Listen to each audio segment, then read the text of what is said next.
How did the small country of Moldova shift from east to west? Moldova is a country in Europe, situated right between Ukraine and Romania. Throughout history, this geographical location has been at the periphery of empires. Therefore, conflicts have been unavoidable. It's as if the imaginary border of Eastern and Western worlds has always run through these lands, and the conflicts arising from this dynamic are deeply woven into the history of this small nation.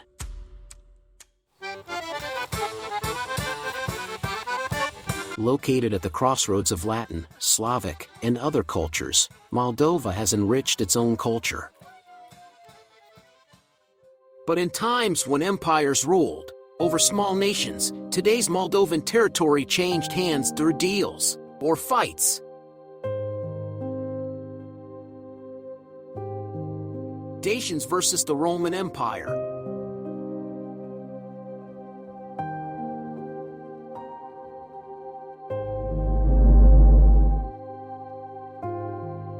Principality of Moldavia versus the Ottomans.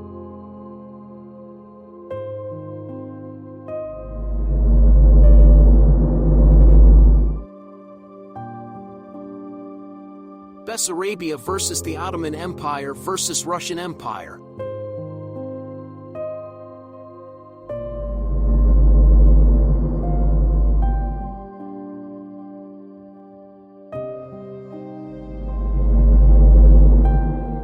After the collapse of the Russian Empire, the Bessarabian parliament declared itself the Moldovan Republic and expressed a desire to unite with Romania.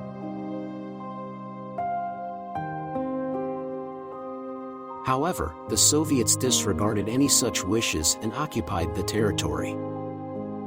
After the dissolution of the Soviet Union, Moldova gradually shifted from Russian influence towards closer alignment with the European Union, aspiring to become a democratic country, governed by the rule of law.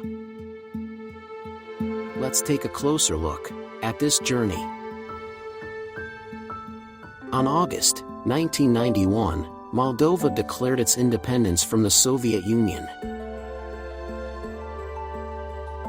From 1991 to 92, clashes between Moldovan police and forces from the self-proclaimed Transnistrian region, which were supported by Russia, led to the establishment of a security zone. In 1994, autonomy was granted to Gagauzia. In the early 2000s, an economic crisis led many Moldovans to seek employment abroad, resulting in a significant diaspora. In 2001, due to difficult times and propaganda, Moldova became the first post-Soviet state to see a non-reformed Communist Party return to power. Although Russian-Moldovan relations initially improved, they began to decline in subsequent years.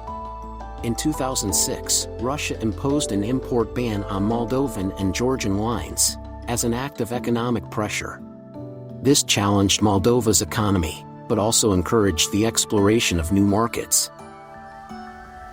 In the 2009 elections, the Communist Party won. However, 4 elected parties formed the Alliance for European Integration, moving the Party of Communists into the opposition.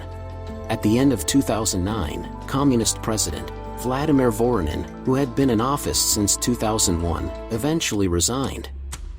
Over the coming years, amidst political turmoil, the oligarch Vladimir Plahotniuc consolidated his power, also becoming the leader of the Democratic Party and a member of parliament. In 2014, a significant banking crisis unfolded in Moldova. Oligarch Ilan Shor was convicted of fraud and money laundering. The $1 billion fraud was substantial in proportion to Moldova's economy, and it represents one of the most significant financial scandals in the country's recent history. In 2016, socialist and pro-Russian Igor Dodon secured the presidency. In the summer of 2019, significant political maneuvers resulted in today's president and a supporter of the EU, Maia Sandu, becoming the new Prime Minister of Moldova. Shor and Plahotniuc escaped the country. In 2020, she was elected as the President of the Republic. In 2021, the pro-European party emerged victorious in the parliamentary elections.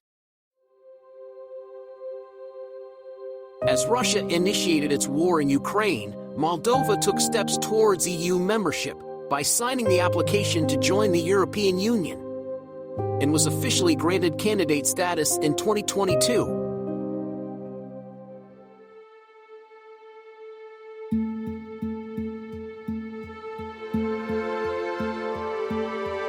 By 2023, Moldova had become energy independent from Russian gas.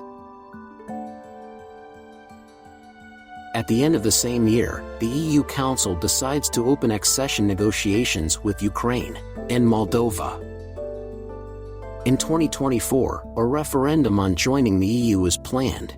The target date for Moldova's EU accession is set for 2030.